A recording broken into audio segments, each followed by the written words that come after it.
section. Start off with a kind of brief introduction, and then we'll get into the presentation. So I'm Sam Corbett. I'm a Principal Transport Planner in the Strategy and Planning Group at Auckland Transport. And I'm Claire Macky, so I work for I'm a project specialist team, and I'm also a cycling specialist from the ENA, working with ENA. And I'm Stenzel, also in the project specialist team, the Principal Walk2Cycle specialist for Auckland Transport. Thanks for having us. We've actually been lobbying IPENS for many months now to come and present to all of you. So wasn't sure if you just weren't convinced this was going to be a quality presentation or if it wasn't quite a germane topic, but at any rate, we wore you down, and here we are. But yes, we did attend the conference. It's coming up on, 9 months ago at this point. But this is, Velo-city is considered for the premier international cycling conference. And we were quite excited to take advantage of it being in the Southern Hemisphere for the first time ever. So it was both Ina and I and a couple others actually from Auckland Transport and several others from throughout Auckland. I think we had a delegation of 11 or 12 people from Auckland, and New Zealand had a delegation of somewhere in the order of 35 people. Leonard was also in attendance at Velo-city. So it was a great conference, and I should also thank Leonard for the help in drafting this presentation. He was quite instrumental to it. So thank you very much, Leonard. Appreciate it. And so before I get into it, so instead of giving you sort of a boring, dry, this guy said this and this other woman said that, we've kind of cut it up into a why, where, how, when, and we really tried to take key lessons from the conference and trying to apply it to Auckland so that this is kind of what is useful and interesting in terms of making Auckland a more cycle-friendly city. So the way we're going to go about giving this presentation is I'll present on the why, and then Claire will present on the where, and Ina will present on how, and then I'll close it off with the when. So, and what we mean by why, where, how, when is kind of how do you, all those elements in terms of improving cycling and creating friendly facilities, just, why do you even do this in the first place? So that's kind of what I'll start off with. First off, there are many benefits to cycling. Partly it's good for business, and I'll go through that in several slides. It's very efficient use of space. It's a great congestion relieving approach, particularly if you can get significant percentage of the population to cycle, and we'll sort of go through some of the key elements and steps in doing that. The health benefits of cycling are tremendous, and probably most people are familiar with that and may be well versed in that, but unfortunately it's the sort of thing that often isn't captured in a lot of our economics. For people, it's sort of obvious that it's healthy to ride a bike, but when you actually evaluate a cycling scheme or a cycling project, we don't do a very robust job of capturing all those benefits. And then maybe lastly, cycling is a lot of fun, and you can't say that about most transport modes, but it is something that's true. You get out on a bike and you get someone who hasn't ridden a bike since they were a kid, and they're smiling and they're having a good time. You're crammed on a bus or stuck in traffic in the car, you probably wouldn't say that about it. So first off, I just want to get into the target audience here and what we tend to focus on when we're planning cycle facilities. And this graphic here shows this is intended to be the general population. And I think that the key point here is that we're not targeting everybody in the general population. In fact, there's kind of two groups that are outside of our target audience. And it's the group that is sometimes referred to as the strong and the fearless, or the road warriors, and that guy up there in spandex. It's not really, that guy's going to ride no matter what we do from a cycling perspective. So it kind of, they'll benefit from improved cycle facilities, but they're not really who we're after. And then there's another group with a no way, no how, and we're really probably not going to reach them. There's some people that just won't ride, and maybe down the track when we create a more cycle-friendly city, they might consider it. But right now, they're just not in that space. So it's it's these two other groups of the interested but concerned, and in many cities, survey results have indicated that they're somewhere in the 50 to 60% of the population. So it's fairly large groups that we can go after from a cycling perspective. And then the other group is the group that is riding, it's the gentlemen in the cycle lane, and they're often referred to as the enthused and confident. They're out riding, they'll continue to ride, but they'll also benefit from safer facilities, which is kind of what we're trying to do. And so we really need to take new approaches to get these people though. It's sort of the past approach of just providing a cycle lane adjacent to a motor vehicle lane is not going to be successful in attracting a significant percentage of the population to start riding. So it's about providing either separated facilities in this type of environment where you have higher speeds or higher volumes, or providing more quiet, low volume streets for people to ride on. So it's a whole host of different treatments, and we can get into some of the details shortly. So just real briefly, cycling is a very efficient mode of transportation. You can see on 350 calories, which is one of my favorite stats. A cyclist can travel 16 kilometers, a pedestrian can go 5 kilometers, and a car can travel 30 meters. So there you go. It really doesn't get more efficient when it comes down to transport. The cycle is an incredibly efficient mode of transportation. The question that you're all probably wanting to know is, does auto-dependency make us fat? The evidence here seems to suggest that it does. There is a direct correlation between, inverse relationship actually, between cities that have very high auto-dependency and have high obesity.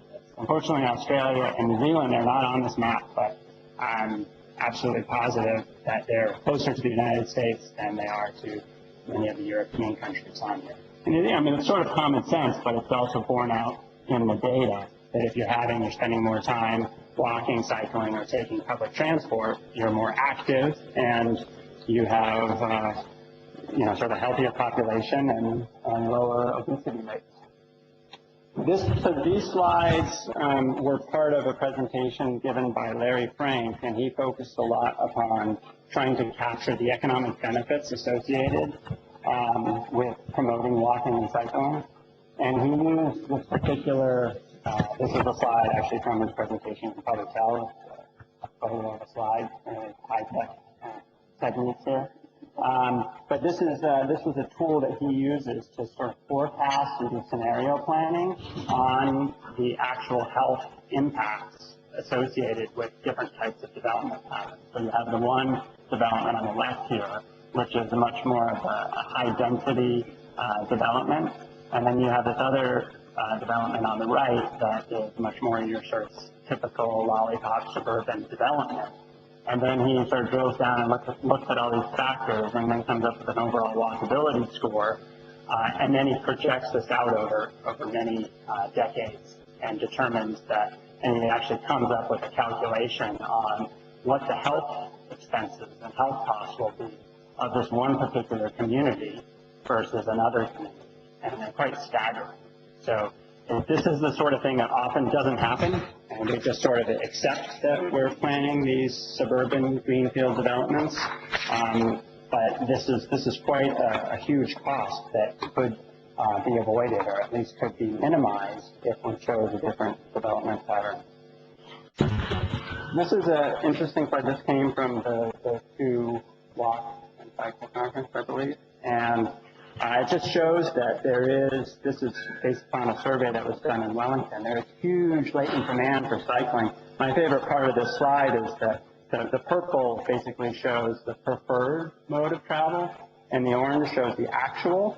So you have modes such as driving and PT where the actual is greater than the preferred, and then you have modes like walking and cycling, the more active transport mode, where it's the opposite, and you have a much higher, people want to walk and cycle more, but they actually don't do it because it's too far, it's too something.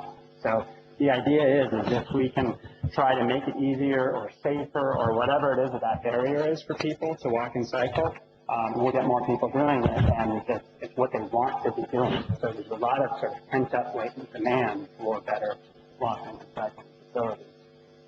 We often also get this argument that cycling isn't good for business. Well, it's actually the exact opposite. Cycling is quite good for business. While on a per trip basis, the research shows that cyclists often don't spend as much money. Overall, they'll actually start to patronize the same shops time and time again because they're on a cycle and they can't go out to the, Blockbuster, IKEA or whatever out in the periphery. They're stuck traveling within, say, a 10, 15 kilometer radius, so they'll go to that mom and pop store time and time again, and they'll actually cumulatively over the course of a month or a year, they'll actually spend more at those business trips, and this has been borne out in numerous studies, including one that I really liked, which is from Melbourne, where they found that retail spending associated with cycle parking was significantly greater than car parking. Nothing that this argument from retailers that if you take the car parking out, you're cutting them off at their lifeline and they're suffering a lot of business. Well, generally, there's probably certain retailers where that is the case, but generally, you actually get a higher spend out of cycle parking than you do out of vehicle parking. And this was sort of further evidence to that case. This is from New York City, where they found that they had a 49% increase in retail spend after the introduction of protected cycle lane. I think this was the 9th Avenue cycle lane in New York. And the thing that I find most interesting about this particular stat is this was in a period where across all of New York, they actually only had about a 3% growth in retail spending, but right here on this bit of 9th Avenue, it went up 49%. So it was quite good for the retailers on the street. Safety is also a very important issue. In fact, typically people list safety and sort of fear of being hit by a motor vehicle as the number one obstacle and the number one reason they either don't cycle or they don't cycle more. So it's probably the number one issue. And there's also often a misperception that if you have more people riding, you'll have more collisions and accidents, whereas it's actually the other way around.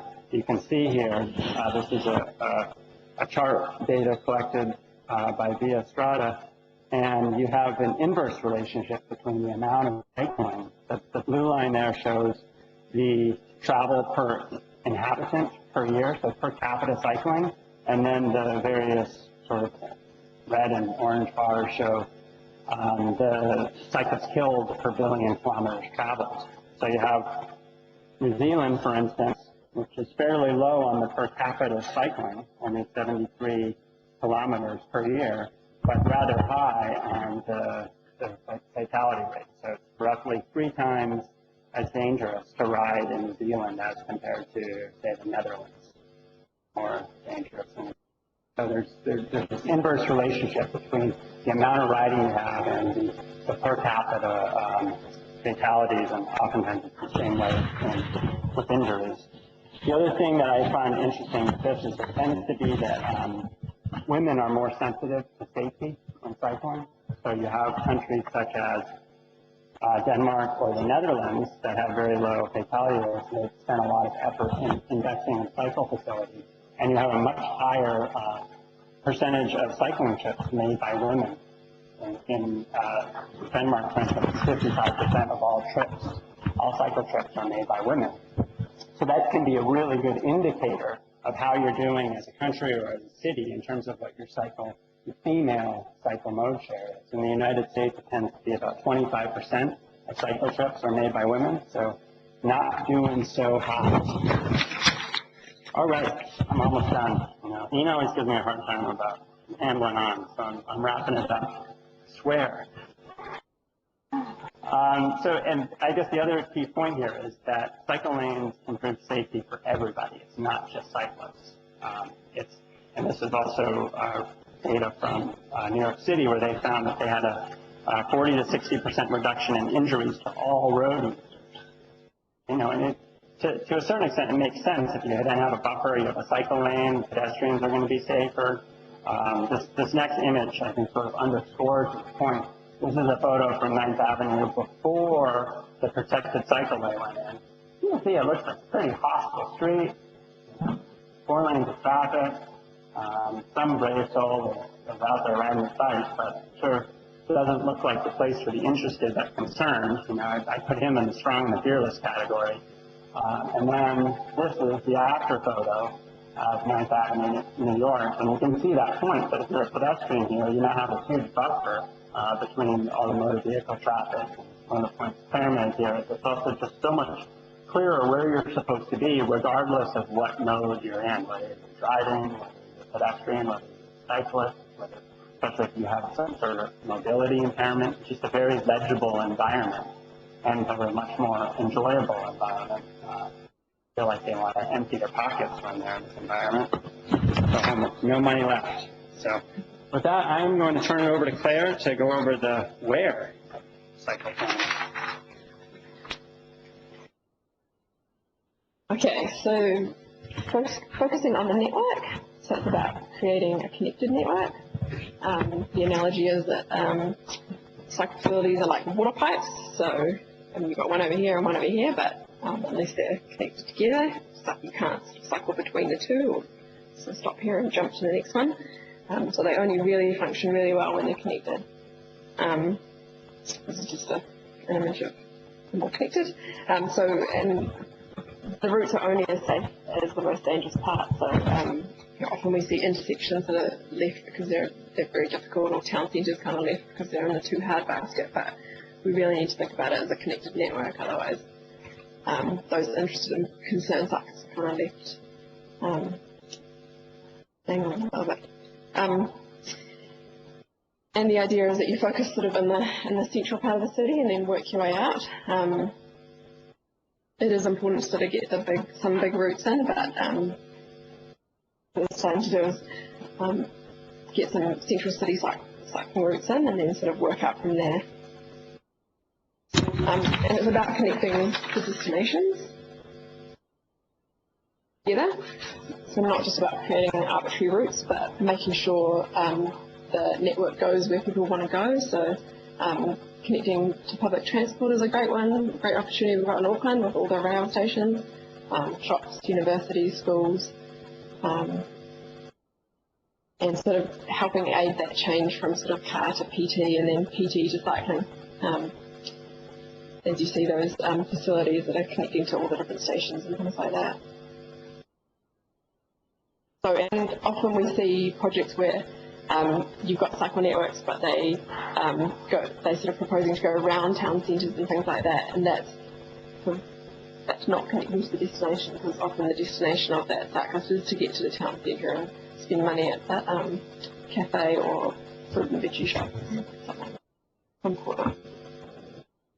And this was just a project that was shown at the conference I went to in Nelson. And it was a neat project. It's going to be a 70k network once it's finished, and it's a 3 metre wide continuous path. Follows the Waikato River from Ngaruahia to Hora. It's called the Te Awa, Great New Zealand River Ride. And it's just an example of getting infrastructure and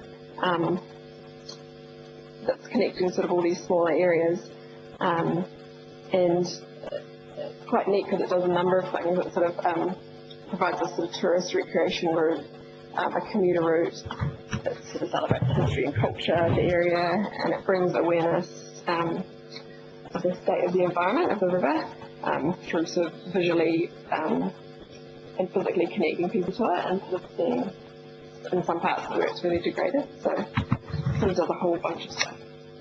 But it's quite a neat, I've got a couple of images of it.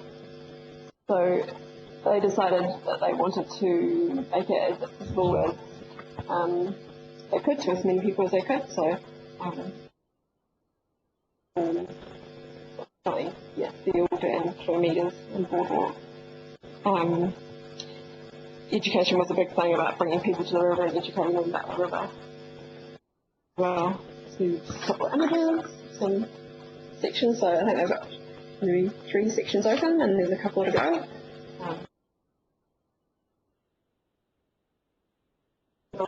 And there's also a little skills park at the Cambridge end where the little kiddies can go and practice on sort of road rules and like mini traffic lights and stuff. So it's a great example of a way to sort of introduce people to cycling. And often if people go out for a recreational ride because there's a new facility in their neighbourhood and they'll take their kids and be like, oh wow, this is actually quite easy, you know, why don't I cycle to the supermarket? And so you sort of start, realising, people realise how easy and fun it can be, and that, from the idea of it is not as hard as it actually is.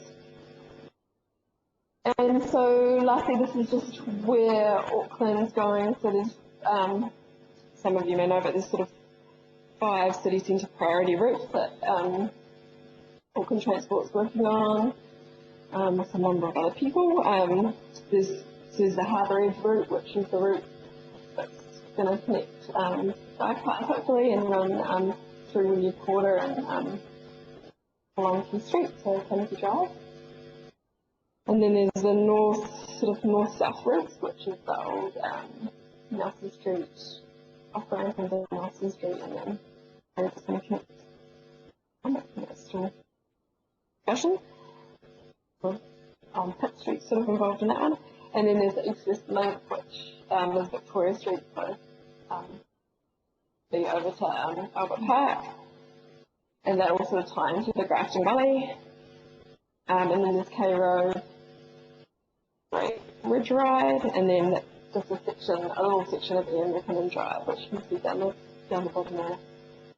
So we're really getting stuck into the city and a really good high quality provision in there, and then start focusing on the other stuff coming up from there. So that's cool.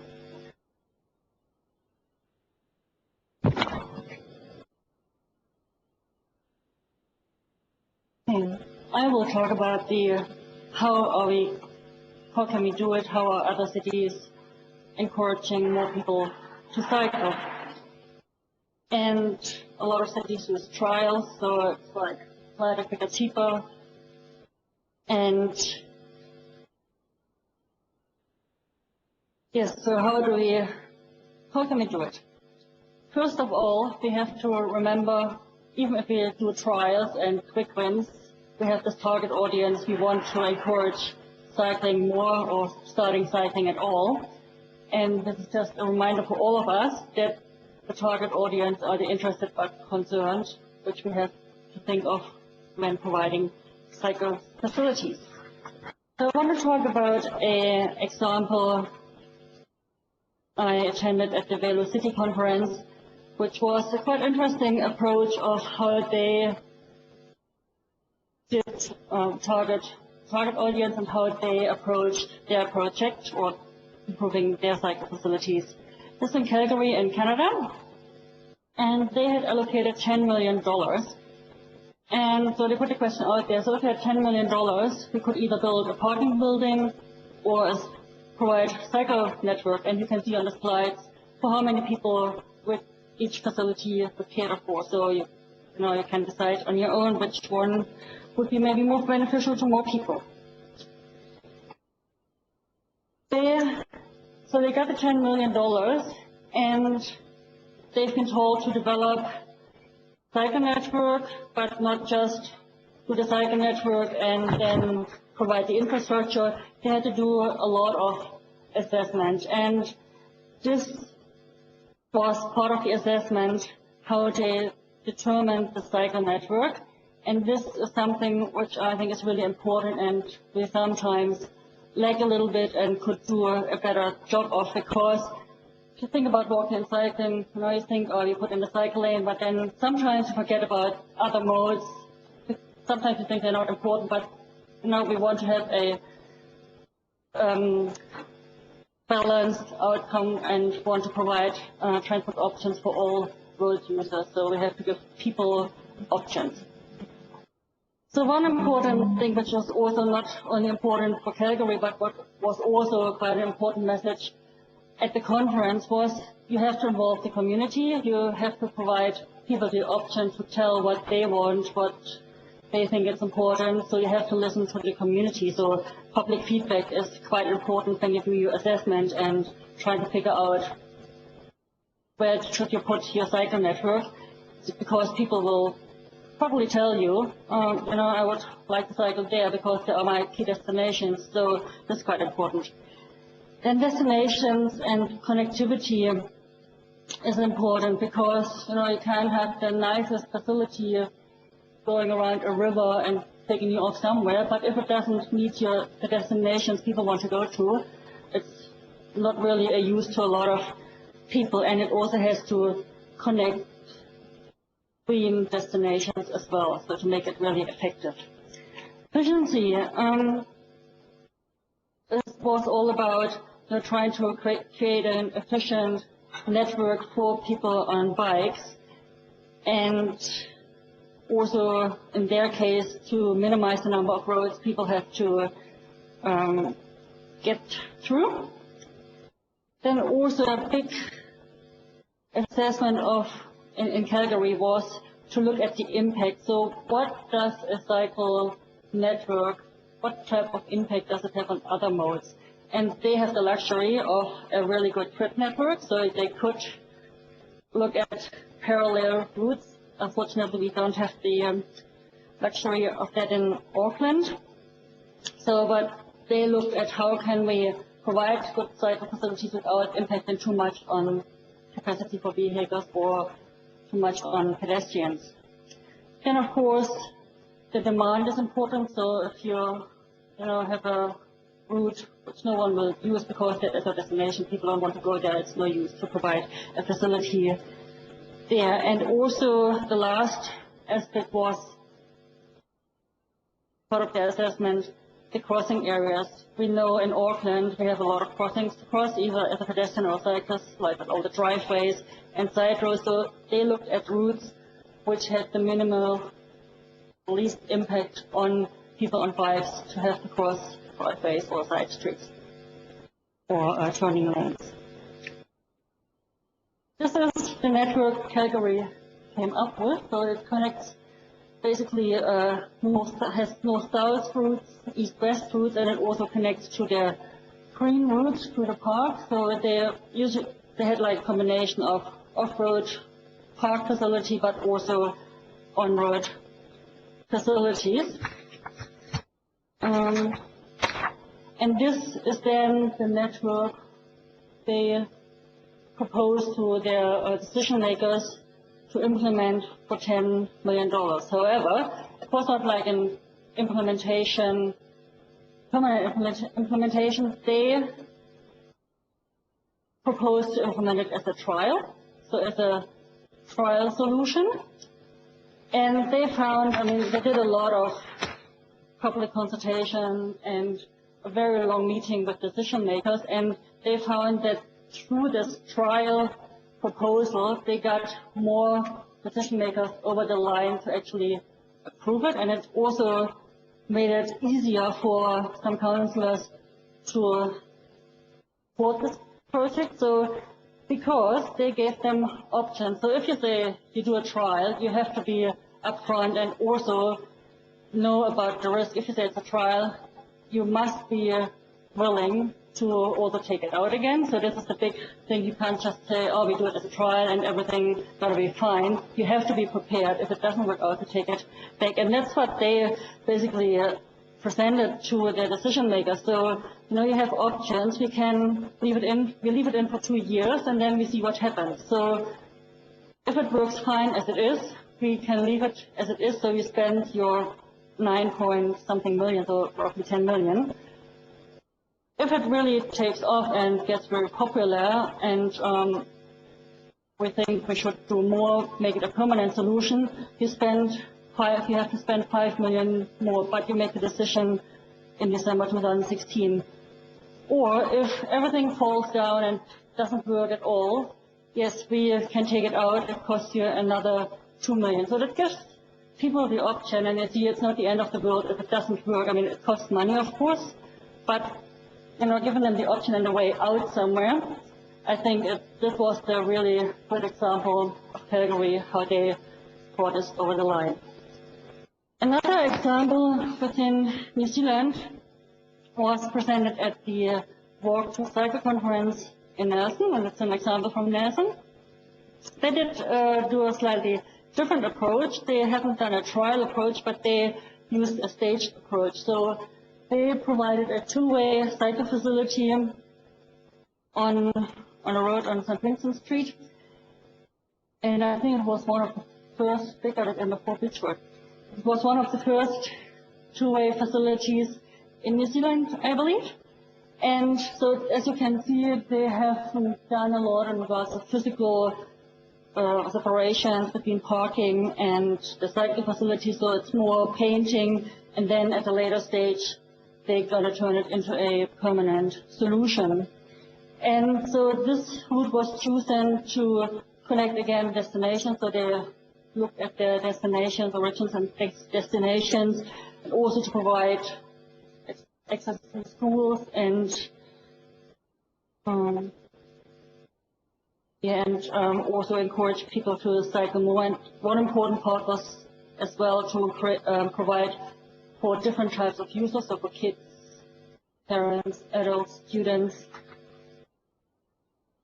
and so on.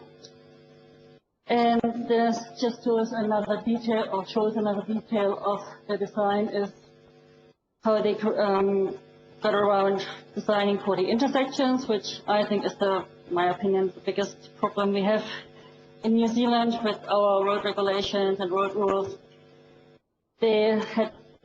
How they got around is that the priority changes at the intersection, so cyclists have to give way to traffic. So hopefully at some day it's the other way around. So I guess we're all working on that who are involved in that field. So yeah, but the aim with this project is to transfer it into a permanent solution in a period of time, I guess, yeah. So, yeah. What else do we encourage more people cycling and maybe also remove this misconception, them versus us, and these are cyclists and these are like these, we are normal and these are this random group. So one of the big messages we got from the Velo-city as well was you have to normalize cyclists or cycling. So, and we're now trying, with this plan, I'm trying to use not the word cyclists anymore, but people on bikes. So it's, because a lot of people, even if I'm in meetings also, still a lot of people think of cyclists like the Lycra, like the people who are the fearless road warriors. But you should think about a cyclist as your brother, sister, mother, kid. So as a normal person, it's all about making people aware everybody can cycle and everybody has a transport choice. So you can travel however you want, because a driver isn't just somebody like you and me. A person on a bus is a person like you and me. So the same applies for people on bikes. So it's really not about them versus us or motorists versus cyclists. They are part of transport choice, and it's just another group, or not another group, but it's providing people with transport options and or travel options. So this next slide, which Sam added in, I think shows it what most people think, particularly when we talk about, we want to provide for cyclists on the road and need to take some parking away. So people still think, the cyclists are those people who do the training runs in rural areas, and think they don't, in this case this cafe doesn't have any customers who might be cyclists, but maybe all 4 people of them arrive by bike, but you can't see it because, you don't have to wear special clothes just to cycle. So it's just taking this prejudice away. And also by creating these better facilities, like separated cycle facilities, helps to encourage people to cycle. So, what child or what parent would let their children ride on those facilities shown on the left-hand side of this slide. But they would let the ride with their kids or let the kids ride if you had like a safer environment separated. And women and children are usually a good indicator. If you see or you have them riding on your facility, you can be damn sure that you did something well and they feel safe. So that is a really good indicator that the facility works for all types of people, especially our target audience, the interested but concerned.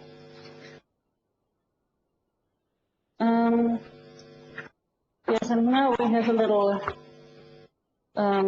movie which basically supports that cyclists are, people like you and I. And this is a video from the Vancouver Cycle Ship, I think. And so that means, it should the video is made to encourage other people to see, it's just another person who took up cycling for the reasons she will describe, and I can do it as well. And it's just, encouraging people and inspire people to also give it a try. So I'll play the video and hopefully it works now.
How are we doing for time?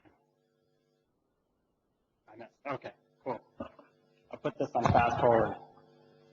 So I'm just going to close off a couple more how slides. One of the things that I found quite powerful from the conference was this whole concept of the cycling trifecta.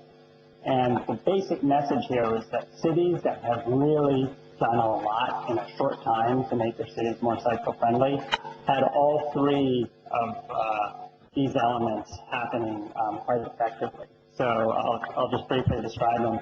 The political leadership is pretty obvious that you have sort of strong support and a champion from the highest levels of your government agency, whatever that is. And oftentimes the cities that have been most effective at this have set very lofty, aggressive goals for cycling, whether that's delivering X number of kilometers of cycleways, increasing cycle mode share by a certain percentage, but they've really just set a very ambitious goal to meet. And then they've let the other people who are responsible for getting that done, and that tends to be us, those of you in the room here. And this was actually presented by somebody from San Francisco Transportation Agency, and he uses the term plangineers, and it's kind of obvious what it is, but his point was that we need to work together, and that too often planners and engineers don't work together, and therefore we don't sort of leverage the best skills that we respectively bring to the table.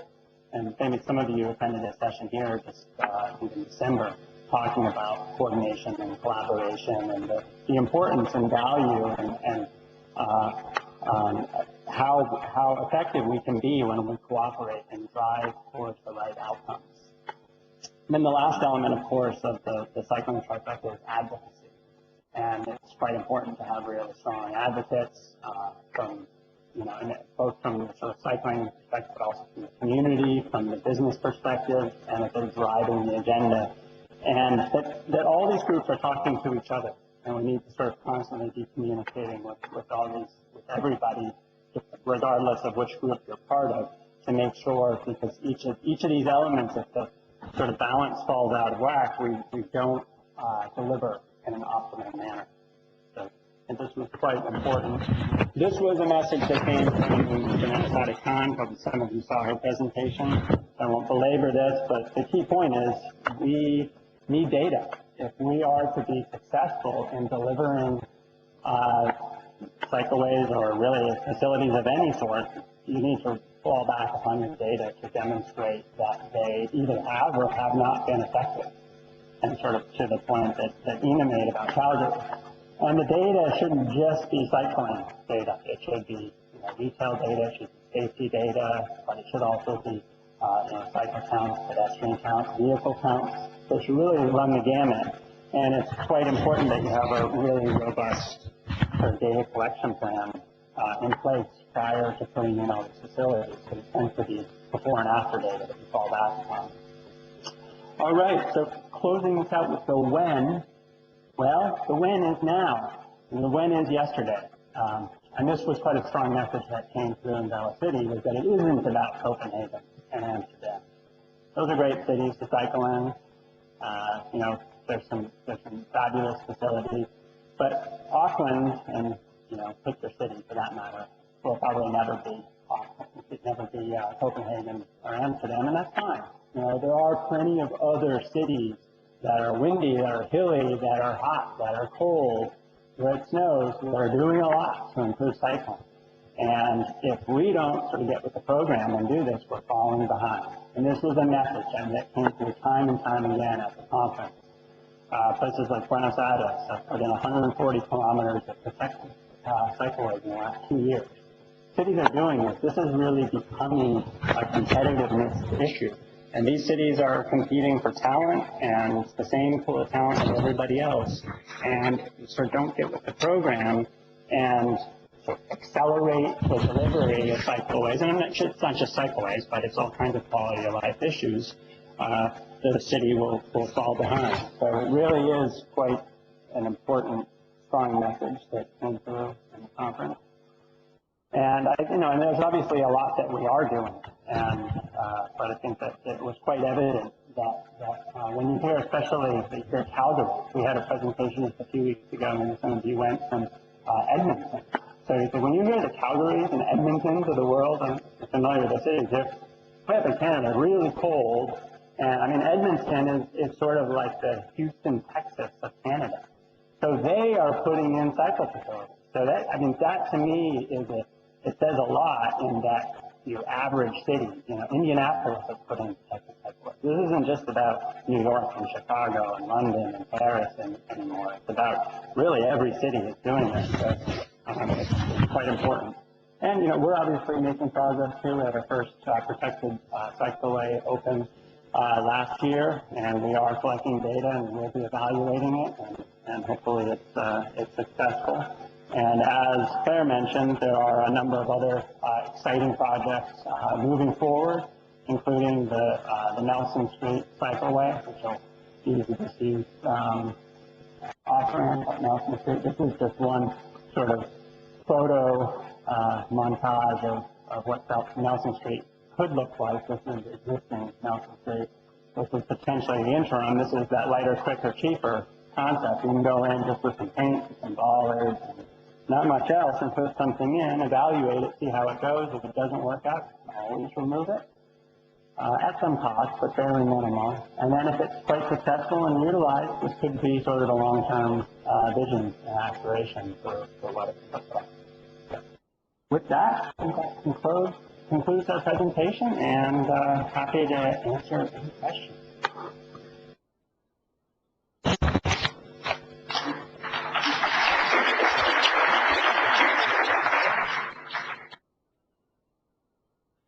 Thank you.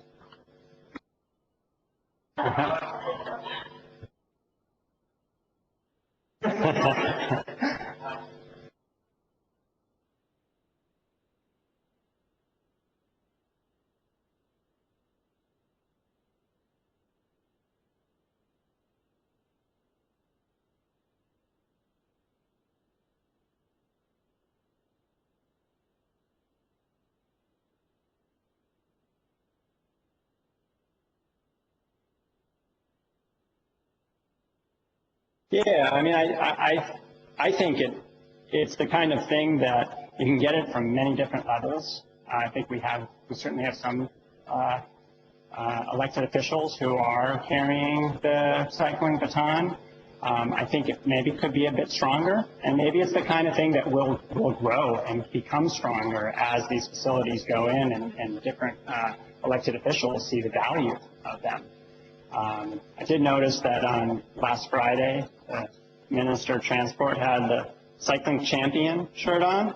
So I like that. It's quite obvious. I'm a cycling champion. That's pretty powerful. But I think the other thing, honestly, that we could be a bit stronger on from a leadership perspective is having more lofty goals.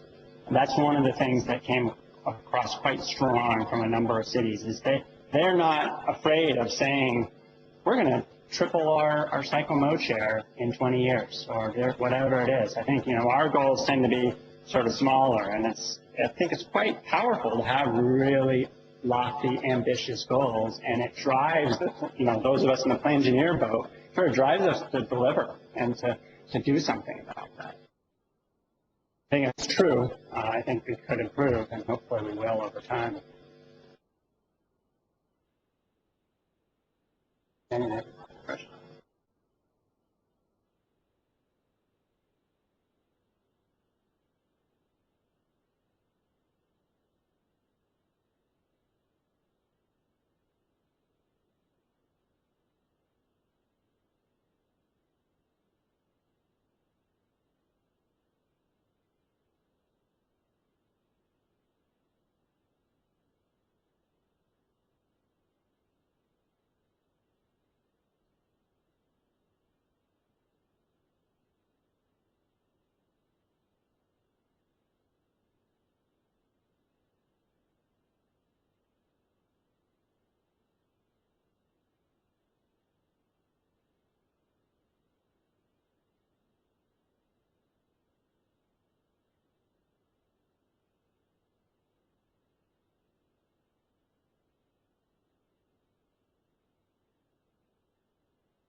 I think one of the things I've observed too, this isn't from the conference per se, but I think we could improve our cycle integration with public transport.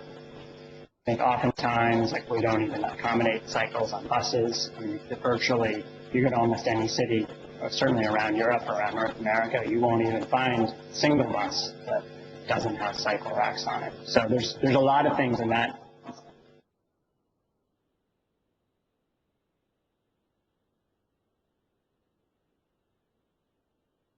Yeah, well, it's a combination of having cycle parking and also having a policy to accommodate cycling on vehicles.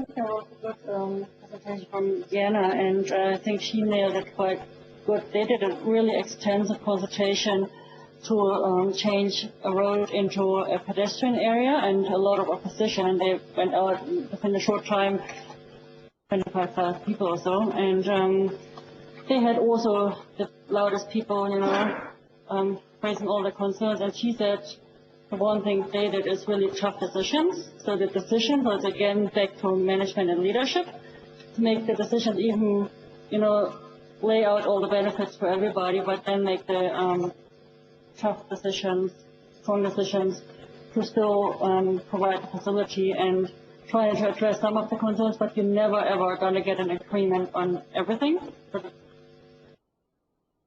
Yep, doesn't that answer your question? Yeah.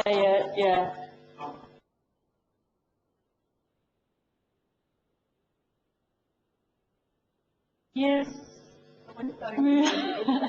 Yeah.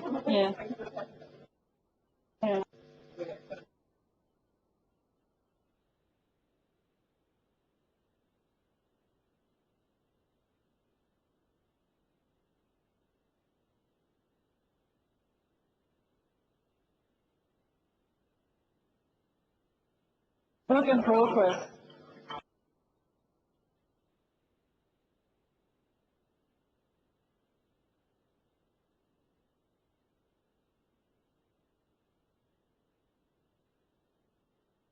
I think so. That was just something that we did. No, I totally agree. We often do a lot of materials that are circulated internally, or maybe CAA sees it, but they often don't get out into the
But I think we're generally in agreement on this. If we could do better in setting quite an aggressive lofty goal, I guess one of the conference findings is that the cities that are doing this well do that. It's clear. And you're right about it. It typically doesn't come from politicians. Politicians typically speak from a strategic document. You know, I don't.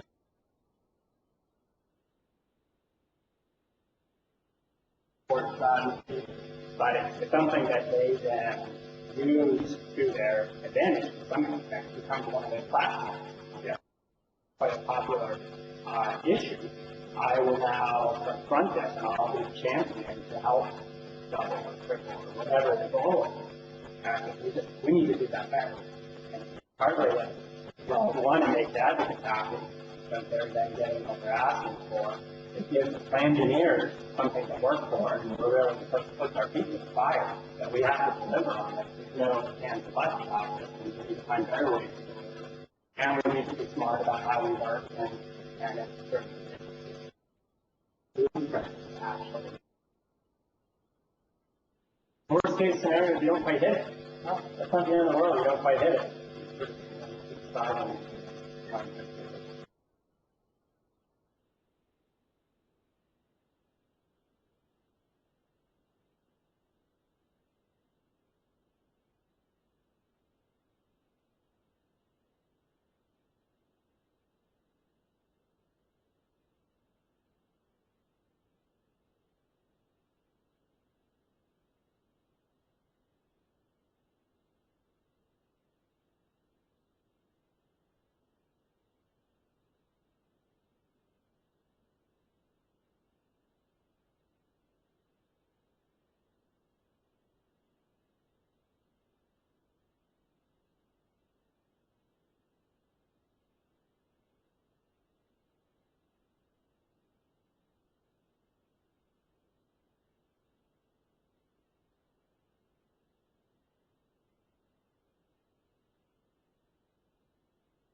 We're not directly involved in the very much on the road, but I know that it's really quite supportive of the cycling, so I feel we can see the benefits of cycling and what it brings to retailers and the whole economy and environment.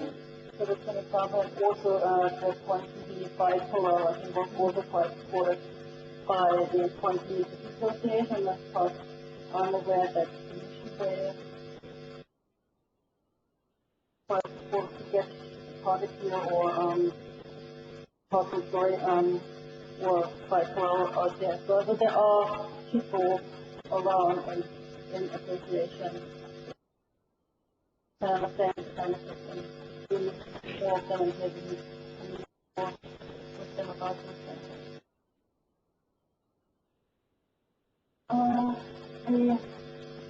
Also, something again, we're not directly involved, but we tell a bit level project.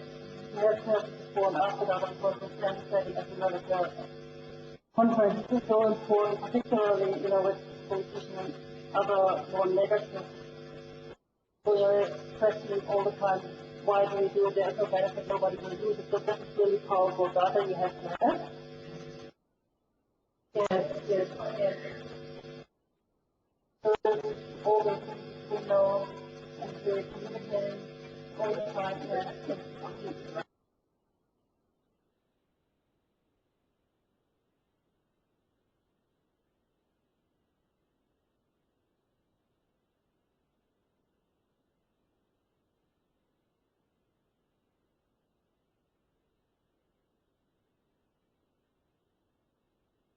Yeah, I mean, for some beach road, you start putting them in and the economy there. That's quite a high number. Yeah, yeah.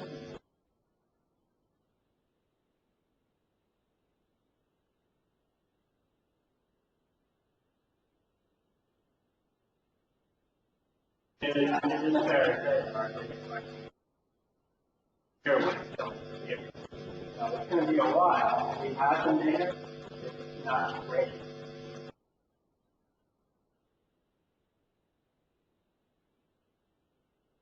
Good others who are running out.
So, thank you all for coming and for the discussion.